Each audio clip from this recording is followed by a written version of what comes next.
Neemias era o copeiro lá do rei da Pérsia, e ele tinha uma consciência, né?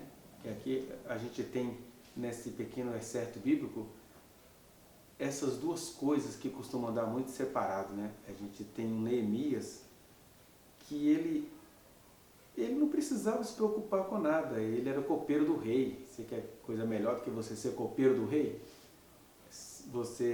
O copeiro do rei é um cara que ouve histórias particulares da realeza, né? Conhece as tretas todas lá de dentro, mas no meio daquele bem-estar pessoal dele, ele olha e pensa assim, cara, eu sei de um projeto que tinha que ser meu, um projeto que tem a ver com Deus resgatar o seu povo, desse inconformismo, né? Olha, nós estamos muito bem aqui no Império, nós estamos muito tranquilos, somos prósperos, se somos funcionários do rei, porque nós somos achados entre os melhores do nosso povo, que os velhos, os pobres estavam lá morrendo nos territórios de Israel, mas ele, do alto da vida boa dele, pensou o seguinte, eu posso fazer alguma coisa, e ele ora ao Senhor e fala e pede a Deus para fazer que alguma situação aconteça, e que o rei olhe para ele e fala assim, por que você está tão triste? E aí ele fala para o rei, né, da experiência espiritual dele e do povo dele, e o rei dá a ele, por um período, que ele volte a Jerusalém para edificar os muros, né, para ser o governador da estrutura. Aí a gente tem essa percepção de que até o material que nos constitui, ele é historicamente marcado, ele é histórica e espiritualmente marcado por coisa que Deus nos confiou, que Deus nos quis confiar, né? E fica aguardando da gente que a gente dê valor a isso. O Neemias é herdeiro de algumas pessoas que, ao que tudo indica, pelos rastros que as escrituras nos deixam, foram pessoas que tinham muita manifestação do poder de Deus, né? Você tinha lá o Jesua, que era o descendente de sacerdote, e o Zorobabel, que era o descendente de reis, e enquanto esses dois lideravam a construção do templo, você tinha junto com eles os profetas Ageu e Zacarias, com toda a pompa profética que eles tinham, né? Zacarias tinha profecias muito empolgantes, assim, vamos lá, o reino de Deus está chegando, mas parece que eles não deram conta. Esdras vai trazer uma versão disso, falando que o pessoal conseguiu tramar contra eles e o templo ficou sem ser construído durante uns 15 anos. E nesse meio tempo aí, ou em meio a isso tudo, o Neemias, que era copeiro do rei, ele carrega em si essa escolha. Olha, eu tenho estabilidade pessoal, eu tenho um cargo público, eu sou o copeiro do rei, mas antes de qualquer coisa que me veio à vida, eu sou ministro do Evangelho porque eu sou povo de Deus. Deus nos fez promessa, Deus falou que a gente iria retornar, e ele começa na sua oração simples de copeiro a ser ouvido por Deus. Então você tem aí esse homem que poderia não se importar com isso, assim, para com isso, Neemias, vai se meter onde você não foi chamado, Neemias. Olha, Deus foi bom, a promessa é Deus que cumpre, por que você está preocupado com isso? Ele não entendeu assim. Aí ele foi para lá, começa a construir os muros da cidade, da maneira que a coisa tinha de ser, né? Com o pessoal trabalhando armado, porque o mundo inteiro, no sentido espiritual do termo, não queria a reconstrução daquilo. Mas no meio dessa história toda, ele descobre que no interior do povo, do chamado povo de Deus, aquele povo que recebeu até comissão real para poder ir reconstruir o muro da cidade, o que os caras estavam fazendo? Estavam chegando na terra, e eles eram empreendedores, eram pessoas, não, que ficar dando comida para pobre, o negócio é o mérito, o negócio é a liberdade de mercado, o negócio é a negociação. Então, se eu negociei com ele que ele vai vender os filhos dele para serem meus escravos, isso é o livre mercado. Isso é a capacidade de negociar. Nós aprendemos com os gregos, a gente esquece que isso aqui é século V. Isso está acontecendo enquanto a gente tem lá do outro lado os socráticos, né? O Anaximandro, o Anaxímenes, você tem os filósofos da física, você tem uma Grécia em ebuliência intelectual, filosófica, e essas pessoas estavam ouvindo esses ecos, né? E aí vinha também a liberdade de mercado, o ser humano é livre, E você é livre até para resolver ser meu escravo se você quiser, desde que seja tudo negociado. Só que existem coisas que são elevadas aos homens, como o empreendedorismo, a capacidade de negociar, essas coisas são elevadas aos homens, mas são abominação diante de Deus. Porque chega para Neemias que os pobres, eles tinham perdido a coisinha que eles conseguiram poupar, e aí você tem uma situação de um povo, digamos assim, um povo crente, onde um estava sendo escravo do outro, em nome dos negócios, em nome da prosperidade, né? E aí o Neemias fica indignado com isso, e vai chamar a atenção dos nobres, dos magistrados, quer dizer, de gente que tinha poder nas mãos. Ou seja, a gente está falando aqui de algo que é de 600 anos antes de Cristo, ou 500, e que na verdade mostra aquilo que o provérbio vai dizer, né?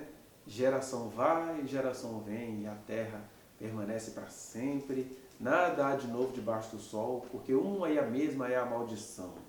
É o ser humano se levantando contra o outro ser humano. E aí você vai ter historiadores, você vai ter sociólogos, você vai ter filósofos tentando traduzir isso, a ponto de chegar no Thomas Hobbes, que vai dizer, olha, precisamos entender que o Estado, a garantia de status, a garantia das garantias, tem de se levantar como Leviatã para educar os homens na sua perversidade, porque o homem é o lobo do homem. Então, nesse sentido, o Estado ele precisa garantir o status, a estabilidade. Ele precisa garantir isso. E ele precisa garantir isso como um Leviatã, que não tem nada a ver com a besta do Apocalipse. Ele precisa garantir isso como um ente superior que a todos assambarca, porque cada indivíduo tem a sua própria perversidade. E se o Estado está aí para garantir a estabilidade, a sociedade é composta de milhões e milhares de milhões de indivíduos que estão pensando cada um em si mesmo. Então você tem que ter as garantias, né? Daí as teorias de Estado. Porque você tem isso aqui, parece até que a gente está falando do Brasil, né?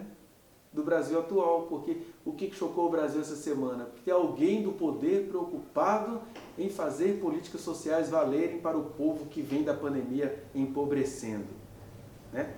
E aqueles que se enriqueceram, né? Porque é aquela coisa, não houve oficialmente trabalho escravo, porque isso é proibido no Brasil, mas houve oficiosamente, né? Até quando eu estava acompanhando o noticiário, até o primeiro semestre já tinham desbancado mais de 500 situações de trabalho similares à escravidão, né? Onde as pessoas ficavam em quarto escuro, sem janela, ainda monitorado por câmeras. E você tem pronunciamentos, até do pastor Silas Malafaia, falando que é um absurdo, agora esse povo querendo direitos, que vai sair do emprego, tem que ter indenização, tem que acabar com essas coisas. E assim, o povo de Deus, à moda dos judeus dos dias de Neemias, abraçando essas coisas e não vendo nelas nenhuma perversidade. E aí, quando você olha para isso tudo, você vai encontrar nas Escrituras, olha, cuidado com a covardia que você está fazendo contra os pobres, porque eles vão clamar e Deus vai ouvi-los. E Deus vai dizer, né, que quando o justo governa, o povo descansa. Aí o povo resolveu juntar justo com crente. Muitas vezes, conforme a gente está lendo aqui na palavra de Deus, o crente costuma ser o injusto. Porque o Neemias ele teve que ser ditador naquela situação. E situações de injustiça você precisa ser, não é nem ditador, você precisa executar a autoridade, né? Você precisa ter tenacidade. Olha, eu não estou aqui para ser amigo de ninguém, eu estou aqui para fazer a justiça acontecer. Eu estou aqui porque tem gente passando fome, tem gente vendendo filhos, tem filhas escravizadas, e vocês acham que isso é normal, que isso são negócios, que eu não posso atrapalhar a sua capacidade de empreender, porque você não quer pagar imposto, porque você acha um absurdo, e começa a se criar aquela fantasia, né? Não porque que eu pago imposto, eu vou ter que ficar dando dinheiro para esse monte de vagabundo que não paga imposto. Que essa é a teoria, quando a realidade é quem está passando fome que paga imposto. Você tem um país que é um dos campeões mundiais em produção de proteína, com os produtores não querendo vender para o próprio povo. E aí você tem esse limbo, né? Porque se nesse momento do Brasil a gente não deveria ficar envolvido com a promoção ou a derrubada de alguém no seu caráter político.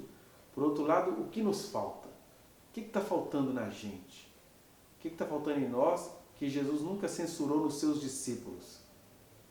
Ele apenas respondeu quando eles perguntavam, né? Senhor, será este o tempo em que restauras o reino a Israel? Eles tinham um desejo nacional que eles entendiam que era um desejo que tinha nascido no coração de Deus. É este o tempo em que o Senhor vai restaurar o reino a Israel? A gente tem uma promessa do rei sempre eterno, que iria vir e que iria governar eternamente. Então agora, aí Jesus responde para eles, não é da competência de vocês conhecerem tempos ou épocas que o Pai reservou pela sua exclusiva autoridade. Ou seja, essa coisa terrena que vocês procuram até vai acontecer, mas isso está nas mãos do Pai. Agora, um reino eu tenho a dar a vocês. Uma autoridade eu tenho a dar a vocês. Recebereis poder ao descer sobre vocês o Espírito Santo e vocês vão ser minhas testemunhas, a testemunha do Rei Eterno, tanto em Jerusalém, quanto na Judéia, Samaria e até os confins da terra. E aí Jesus vai se elevando como o Rei Eterno que Ele é, e os Bocaió ficam lá olhando Ele embora, sem entender exatamente nada do que Ele falou, até que alguns dias depois, no período, na festa de Pentecostes, eles recebem esse poder que veio assim para eles e que a gente tem por costume banalizar. Você começa a falar com as pessoas que ela tem que buscar um tal de batismo com o Espírito Santo, e quanto mais batizados dessa forma com o Espírito Santo as pessoas são, mais batizadas de maldade, de covardia, de conformidade com o mal, elas vão se tornando.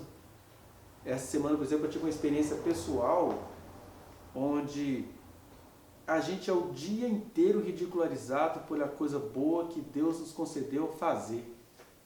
Eu reconheço como sou um ser humano muito básico, muito bocóió, muito idiotinha, e eu nem tenho muita vergonha de assumir isso não, porque você quer ser mais perfeito para ser a obra de Deus do que esse, que se sabe assim? Aí o que você tem? Quando você está conversando com os pares da psicologia, olha, não se comprometa. A ética, o que é ética? Ética é você deixar a pessoa na desgraça e não poder fazer nada por ela. Ética é você não tocar nesse assunto porque o conselho não vai aceitar. Ética é você não ficar rendendo esse assunto não, porque senão as bolsas vão cair, né?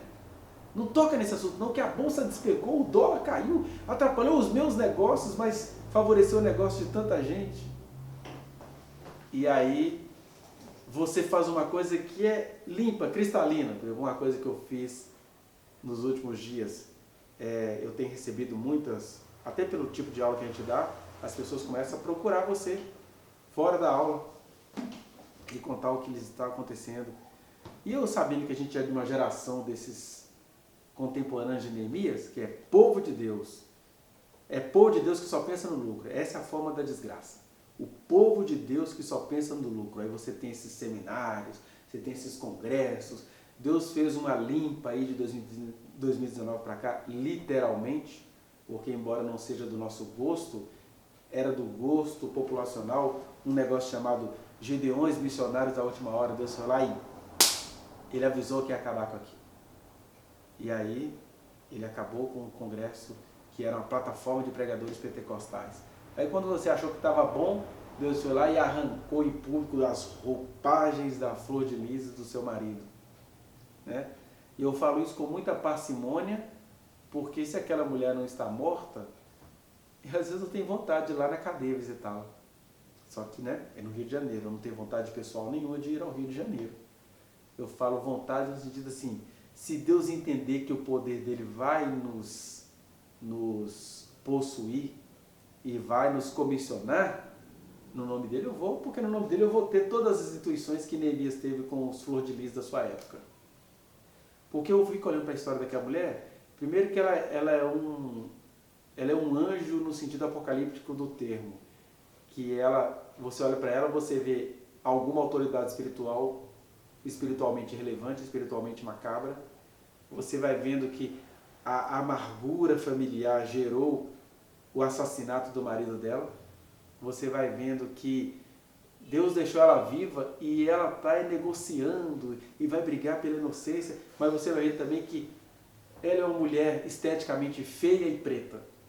Então as pessoas olham para aquilo e todo o ódio cultural que nós temos contra os pretos recai sobre ela. Não tem conversa. Porque, para quem fez muito pior, Sari Corte Real é o nome dela, uma loira quase ariana que mora lá em Recife, que largou uma criança no elevador e a criança veio a cair do 9º andar. Essa mulher está respondendo ao processo livremente e não há nenhum protesto contra ela e ela é só a mulher do prefeito. Sari Corte Real. Olha o nome, né? O nome ariano que nós temos nas nossas elites. Mas aí você tem lá Flor de Lis, nome de favelada. Vamos falar da prática, né? Maria Flor de Lis, se eu não me engano é o nome dela.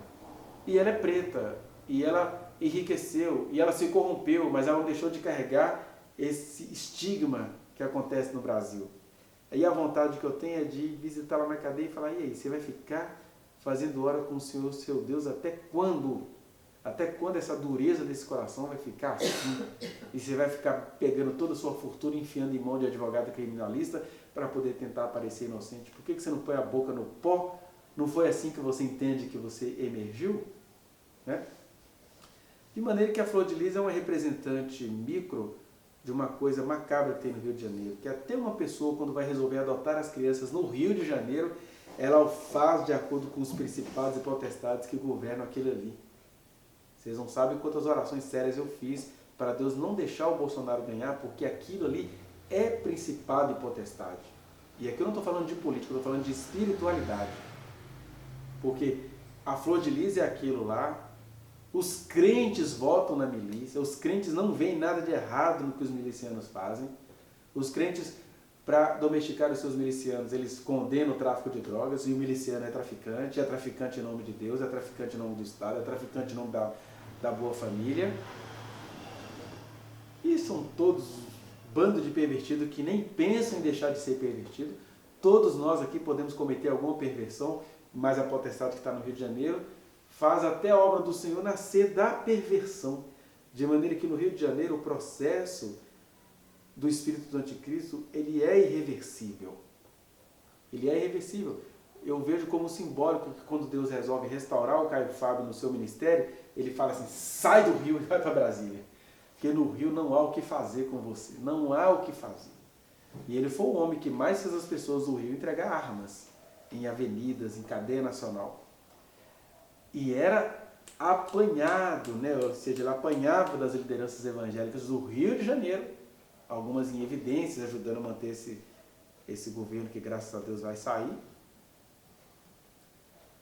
E aí você tem Neemias nesse meio, né? Eu estava falando do que aconteceu comigo na semana passada, que eu em oração falando de Jesus, essas meninas estão me falando essas coisas. Quando você ouve, o golpe é muito baixo, né? Porque você ouve com a sua função social, aí você quer compartilhar, aí as pessoas que você mais ama e admira falam assim, e agora virou o protetor da periquitinha das meninas. Eu assim, cara, eu estou falando de uma coisa tão grave, eu estou falando de gente pequena, na mão de gente macabra, e aí as pessoas que são de Deus, que são cheios do Espírito Santo, que nasceram para desbravar mata, correntes malignas, acabar com demônios poderosos, transforma isso tudo num deboche. Porque é o que o Neemias, você é otário, velho. Imagina a mãe do Neemias. Você é idiota, cara. Você quer apanhar? Você vai parar de ser otário quando? Você largou a sua função do rei para construir aquela cidade, você sabendo que o mundo inteiro quer matar aquele povo ali? Você gosta de sofrer? Porque não está registrado isso aqui. Ele vai registrando o que os estranhos falam. Mas a ofensa dos íntimos, ela é desgraçadamente...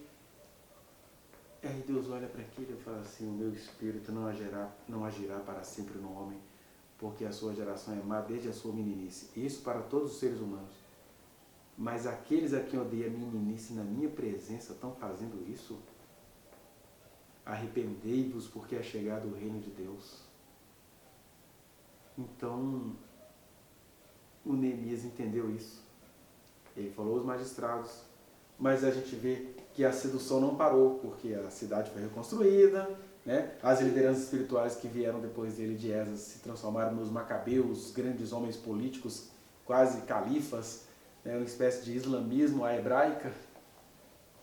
que tornaram homens poderosos, com nomes tão famosos que viraram nomes dos discípulos de Jesus, né? Com Judas, com Johan, que é o João, com Matatias, que era o Mateus, eram todos nomes dos sacerdotes que viraram políticos e compunham o Sinédrio. Mas de qualquer maneira, a palavra do Senhor é eterna. Neemias a eternizou. Todos aqueles que leem a sua obra a eternizaram. Eu congreguei numa igreja que o livro, o texto dela é Neemias. Aí o cara pega Neemias e faz da igreja um grande golpe de marketing. Mas de qualquer maneira a mensagem está aqui. Um homem que, quando Deus parou de falar através de Zorobabel, ou melhor, de Ageu e de Zacarias, ele não deixou de ser de Jesus. E a gente está com a faca e o queijo na mão nesse sentido, de intuir isso, parar de ficar rindo das percepções espirituais. Eu falo isso com muita tranquilidade porque eu não vejo nada, eu não sinto nada, eu não pressinto nada, mas eu sei com quem eu falo. Eu sei quem que eu estou buscando. Eu sei que eu não estou brincando com a cara de ninguém. E aí eu oro ao Senhor, uma das pessoas que estava me confiando que ele estava acontecendo, teve do Senhor a força e foi à delegacia fazer a sua ocorrência. Aí eu achei engraçado, porque em menos de 3 dias, a mãe da menina que ficou irada porque ela fez o que ela tinha de fazer, passou a investigar como que essa menina conseguiu fazer isso. E parece que chegou na mãe que a menina foi orientada por um dos professores dela. Aí a mãe vai à escola procurar o professor, e aí eu chego sexta-feira no primeiro ano e os meninos estão assim, professor, você está assediando uma menina do 3º ano? Eu disse, ué, gente, o que está acontecendo? Eu estou assim, já que a coisa está se alastrando, assim, não, gente, está acontecendo exatamente o contrário.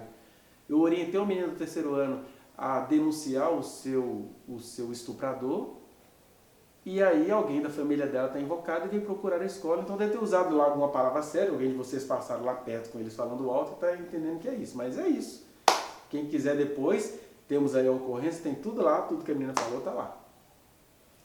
Mas é legal assim, é legal no sentido assim de curioso, que o mero tilintar de alguma dessas coisas já gera uma reação perversa de quem não deveria ser perverso. Porque, de repente, a coisa só teve que chegar lá na delegacia, porque eu estou assim, Jesus, eu sei que o Senhor me confiou um ministério, mas essas pessoas que estão compartilhando isso comigo, eu nem sei se elas pertencem ao meu ministério. Então, concede a elas o que é de direito delas, né? Que é ir a uma delegacia de crimes contra a infância e juventude e ser atendidas. Aí 2 já essa semana foram atendidas. Só que é engraçado que a instituição te procura para dizer assim, por que você fez isso? Você está errado. Aí eu estou assim, mas eu estou errado por quê? Ah, porque você tinha que ter comunicado, não sei o quê, blá, blá, blá, blá. E aí eu estou falando, gente, eu sou professor, eu não estou aqui para ganhar dinheiro. Eu não saio nenhum dia da minha casa para vir aqui ganhar dinheiro em cima do filho dos outros. Eu sou servidor público, eu tenho teoricidade, eu estou aqui na praxis, naquele conceito marxista de praxis, né? Que é a sua prática toda imantada de uma teoria. E aí eu estava falando com uma das autoridades da escola, eu não disse para vocês porque vocês reproduzem a misoginia estrutural. Porque o pouco que eu falei aqui, o que aconteceu? Ah, mas você tem que olhar os dois lados. Eu não tenho que olhar lado nenhum. Uma adolescente me procurou com o que está acontecendo com ela, e eu não fiquei cuidando da periquitinha dela não. Falei com ela, vá às autoridades e procure. Agora é claro, se ela não fosse procurar, eu tenho a obrigação legal de notificar as autoridades. A lei diz que quando um professor, ou psicólogo, ou assistente social, ou pessoas que têm acesso a isso, eu não preciso nem dizer, ter prova de que a coisa está acontecendo, só preciso notificar. Ó, fulano de tal, na casa tal, está acontecendo isso. E é a polícia que faz o trabalho dela, mas notificar é uma obrigação minha. Mas uma vez que elas foram lá, porque eu pedi a Deus que as fizessem lá, porque isso mexe com a sua estrutura escolar, igual a pessoa falou assim, ah, porque isso aqui é uma família. Não, isso aqui não é uma família, isso aqui é uma escola. O Brasil tem que sair dessa maldição do jeitinho brasileiro apontado pelo Sérgio Buarque de Holanda, né? Que é assim, ah, isso aqui é família. Aí o que a família faz? Faz exatamente o que as famílias das meninas fazem. Minha filha, não vai falar do seu tio, não. Como é que a sua tia vai ficar sabendo disso? Ela vai morrer de depressão. É o que é falado em situações assim. Aí, você acaba sendo mal visto porque você fez o bem que todo mundo se omite de fazer. E eu fiquei pensando, se é assim em relação a uma coisica dessa, que deveria ser costume dos professores notificar, imagina esse cara construindo um muro num universo de inimigos, né? Que o Brasil está aí todo armado, lutando, sabe-se lá contra quem? Aqui não, aqui eles tinham que trabalhar armados porque o mundo inteiro, cheio de demônios que as pessoas são e nem sabem, né? Existem pessoas que são a expressão do demônio, tem gente que te abraça com tanto carinho, olha para o seu pé de limão, o seu pé seca. A pessoa não é má, a pessoa não é cruel, a pessoa não está com má intenção com você, ela só está carregando o carro alegórico de principados e potestades que a constituem. E aí você vai vendo isso, eu estou assim olhando aquela conversa, esse povo, eles estão tão convictos da maldade que eles precisam manter, né? Quer dizer, então que o negócio é assim, a gente mantém todo mundo em estado de violência, porque quem apontar contra eles, assim, não, ó, eu vou te falar o seguinte, eu tenho amor à minha vida. Aí eu falei, ó, desculpa, gente, agora saiu o professor e entrou o crente. Eu não tenho amor à minha vida. Quem perde a vida por minha causa, achará, e Jesus está esperando que todo mundo que foi alcançado pelo evangelho dele se compadeça de pequeninos. Ah, mas que os meninos aprontam. Eles aprontam. A gente também não apronta com Deus? Já pensou se Deus deixar de exercer misericórdia conosco porque a gente apronta com Ele todo dia? Entidades que nós somos, né? A gente sabe do arrependimento, a gente sabe qual é o caminho da mudança, a gente sabe um monte de coisa. Aí a gente não apronta diante dos homens, não. Nós somos Nicodemos, né? Diante dos homens somos louvados, esteticamente perfeitos, nos reunimos domingo à noite para cultuar, fazemos as nossas visitas, estamos perfeitos diante de todo mundo. Mas a gente apronta diante de Deus, porque Ele está esperando a gente fazer coisas que a gente não faz. E Ele nos desampara por causa disso? Ah, você sabe que criança apronta, criança mente, adolescente é difícil. Aí eu falei com elas, olha, adolescente é adolescente. E eu sou professor. E a gente também sabe das coisas. Contra todo o principado e potestade, o Senhor nunca nos deixará enganados a vida inteira, como aqui não deixou Neemias enganado. Mas a gente precisa sonhar. Talvez um dos motivos que a nossa reunião aqui não avance é isso. Deus está cheio de valentões e valentonas aqui. Mas é gente que não dá o sangue, não bota a vida em risco, não confia nele, porque eu preciso ir aonde eu tiver de ir, porque eu confio nele. Né? Talvez o meu pecado é porque eu estou indo sozinho, eu não posso ir sozinho. Mas quem perde a vida por minha causa... Eu acho que já é a terceira vez que eu estou falando isso aqui numa mensagem, né? Porque Deus olha pra gente e está assim, bando de ingratos. Eu dei a vocês casa, comida, roupa lavada, casamento, filhos perfeitos, capacidade de estruturar o relacionamento todo dia na minha presença. Aí quando vocês encontram a cara da morte, vocês viram morte.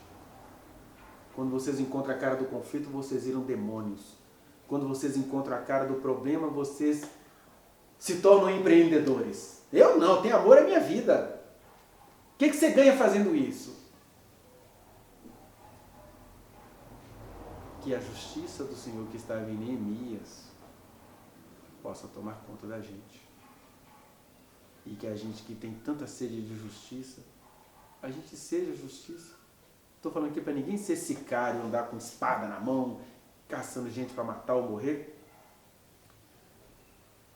E eu tenho a consciência tranquila de que eu não procuro nada dessas coisas. Elas não vêm, elas chegam.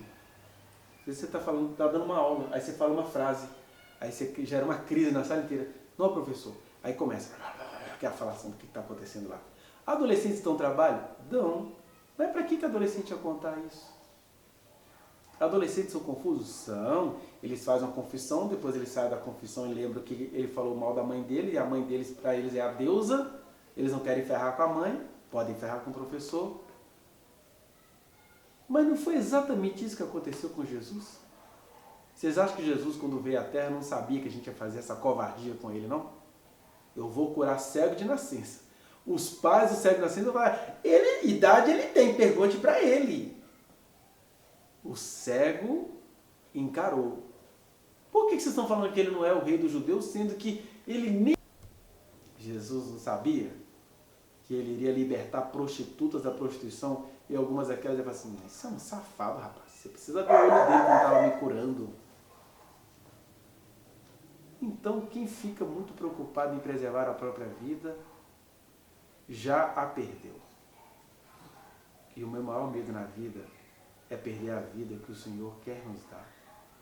A vida que o Senhor quer, com a qual o Senhor quer nos capacitar a trabalhar. Para que a gente não se flagre, porque a gente pode até se orgulhar, não, eu não escravizo ninguém, eu não faço nada de errado com ninguém. Mas você tem duas maneiras de deixar de escravizar as pessoas. Uma é sendo cínico como a direita cristã em poder no Brasil, né?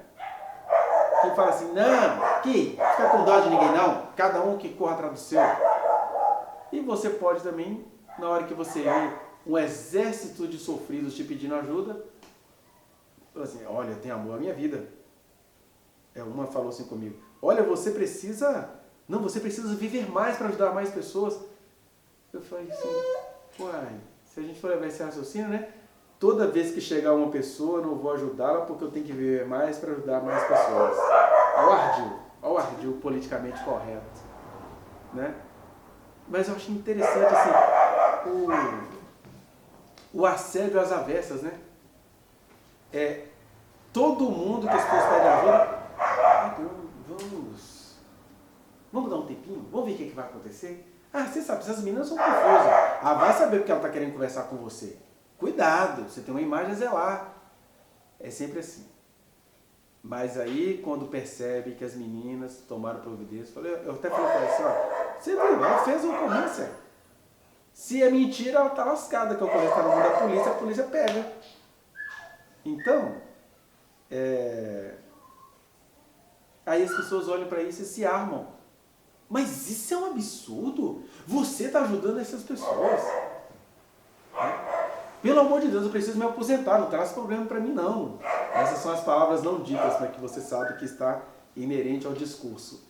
Olha, eu estou aposentando, não quero trabalho, por favor. E Jesus nunca teve medo dessas questões. Por mais que a gente se arranhe com elas, por mais que a gente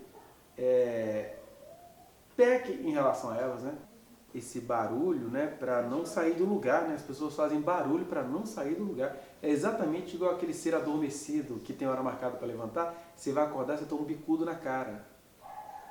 Porque a pessoa tende a acordar, o trabalho é dela, a função é dela, mas ai de quem acordá-la, né? E aí a humanidade fez isso com Jesus. Jesus falou, olha, foi assim comigo, vai ser assim com vocês. E o que eu preciso é que vocês confiem em mim. Não fiquem estressados com o estresse das pessoas. A gente precisa ter só um medo na vida, é o medo de perder dele aquilo que ele nos confiou. O que ele nos confiou é para passar pelo mesmo caminho dele. É caminho de morte, caminho de cruz, é a morte que dá vida. Se ele fizer a gente sobressair a todas essas coisas, né? Sobreviver ou sobrepujar isso tudo e fizer a gente morrer velhinho como João, amém. Mas se não, a gente morre novinho como Estevão. Mas a gente ama demais a própria vida para ser de Jesus, né?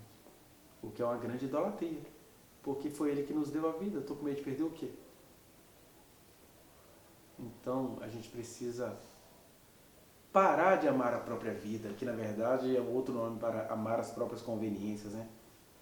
Pelo meu casamento eu roubo, pela minha relação eu vou fazer tudo errado, pelo meu emprego eu não vou ajudar ninguém, pela minha imagem eu vou deixar perecer.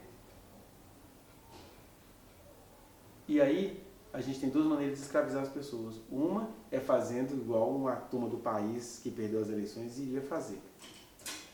A outra é se omitindo. É você ter palavra de Deus, poder de Deus, vida em Cristo, garantias de vida que Ele deu, e você negar aquilo que você pode oferecer, que é orientação. Vai por aqui, faz isso. Quem te ouvir será contemplado, quem não ouvir não será. Mas o mero ato de se mencionar isso, parece que os bichos eclodem no inferno, mas essa parte a gente até entende. O que nos deixa caídos no chão é quando ele eclode por aquelas pessoas que se dizem de Deus, que buscam a Deus e que não estão interessados em ajudar coisa nenhuma.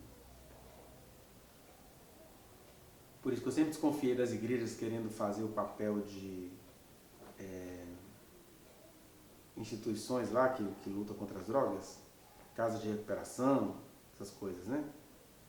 Porque quando você vai nos bastidores desse lugar, é isso que acontece. Tem lá o deputado, pastor Sargento Isidório, o nome do cara, pastor Sargento Isidório. Aí ele vai lá conversar com seus homens que estão tentando lutar contra as drogas. Ele chega lá com uma faca desse tamanho aqui, ó. É viado aqui, ó. Como é que a gente luta contra o viado? Ó, aqui, ó. Ainda fala onde é que vai enfiar a faca. E isso é um pastor Sargento Isidório. Um baiano de bem. E aí, enquanto esses caras estão fazendo essa palhaçada, com todo respeito aos palhaços, esse crime com cara de gracejo, a gente vai se omitir? Que o Senhor nos dê a capacidade de Davi, de botar a cara no mundo porque a gente está nele. E de se juntando com esses, né? Tem muito doido precisando se juntar com a gente, porque são, sobretudo, doidos com Jesus e não uma marca de pastor Luciferzinho, Lucinho, né? Não é uma grife, não é um escudo da fé, é fé que a gente leve a sério o que Neemias conseguiu levar com as ferramentas que ele tinha na mão. Nós temos ferramentas muito mais superiores porque o Espírito do Senhor nos habita. Amém?